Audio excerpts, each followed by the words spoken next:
Welcome back. So after the earth-shattering moment of the Ten Commandments, the story in Exodus, it kind of zooms in. We're moving from those big foundational principles to the nitty-gritty details of building a brand new nation. This is really the blueprint for a society that was meant to be completely different, one built on a direct relationship with God. So let's dive in and see how these ancient rules shaped a nation from the ground up. In this explainer, we're going to trace this incredible journey through 5 chapters. We'll start with the civil laws, then move into community responsibility and justice.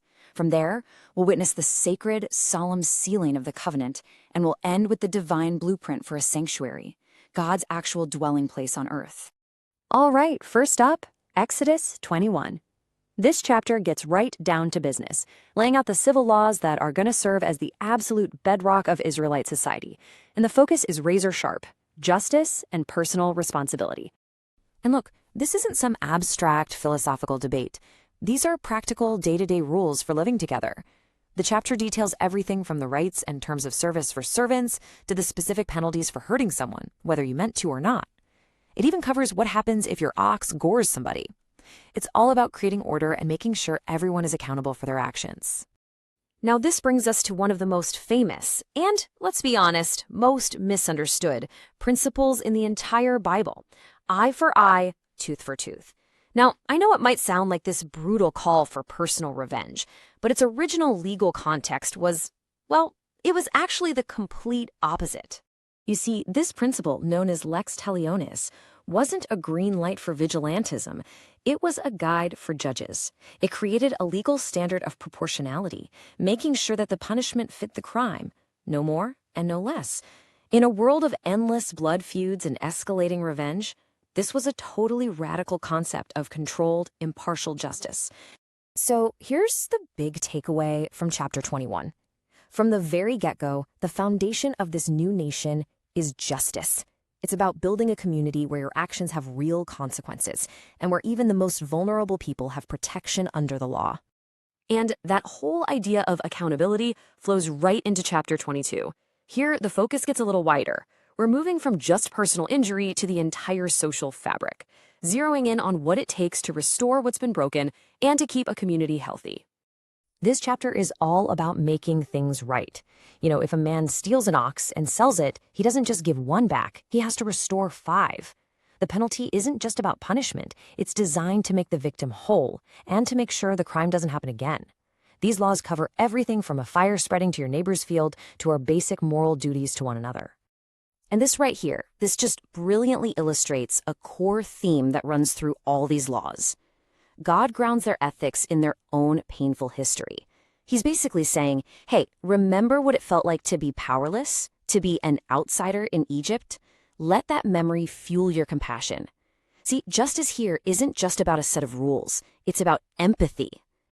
Now, this theme of a just and compassionate society gets even bigger in chapter 23.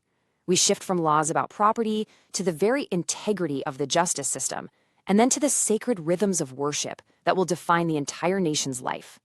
I mean, just look at how these principles shape an entire culture.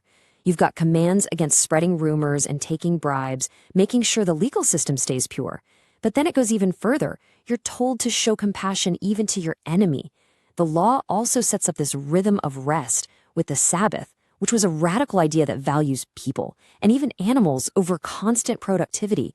And finally, the annual feast are there to make sure the people never forget what God has done for them. And woven into all these laws about justice and worship is this incredible promise. Following these rules isn't just a duty. It's the path to getting divine guidance and protection. God promises to send a guide, an angel, to lead them safely to the promised land. The laws and the promise, they're completely intertwined. Okay, this brings us to a really pivotal moment in the entire book of Exodus. After all these laws, the book of the covenant, have been laid out, it's time for the people to formally respond. This is a national vow, a sacred agreement with God himself. This is a big deal.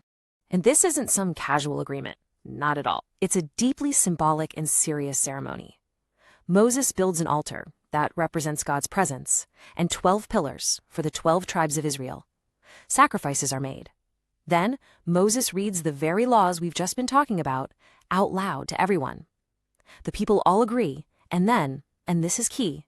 Moses sprinkles the blood of the sacrifice on them, saying, "This is the blood of the covenant." This ritual formally binds God and Israel together. This is the moment. This is their unanimous declaration of acceptance. With a single voice, they commit themselves to this covenant, accepting both the huge responsibilities and the incredible blessings that are going to come with it. And right after this incredibly powerful national commitment, Moses is called even higher. He leaves the elders behind and walks up into the cloud of God's glory on Mount Sinai itself. He's about to receive the next, and maybe the most intimate set of instructions yet. And that leads us right into Exodus 25. So after establishing the laws for how the people should relate to each other, God now provides instructions for a physical place where he can actually come and dwell among them. God tells Moses to ask the people for an offering. But it's a very specific kind of offering. It has to come from every man that giveth it willingly with his heart. The materials for God's dwelling place had to be a free will gift. And the list is just filled with precious, beautiful materials, everything needed to build a sanctuary worthy of a divine presence. The very first and most important thing to be built is the Ark of the Covenant. This sacred chest, made of acacia wood and just covered in pure gold, wasn't meant to hold treasure. Its whole purpose was to hold the testimony, the stone tablets of the law that God was about to give Moses. Think about that. The law is literally at the heart of God's presence. And placed right on top of the ark was this, the mercy seat. It was a lid of solid gold, with 2 golden cherubim on top, facing each other, with their wings overshadowing it. This wasn't just a cover. This was going to be the absolute focal point of God's holy presence in the entire sanctuary.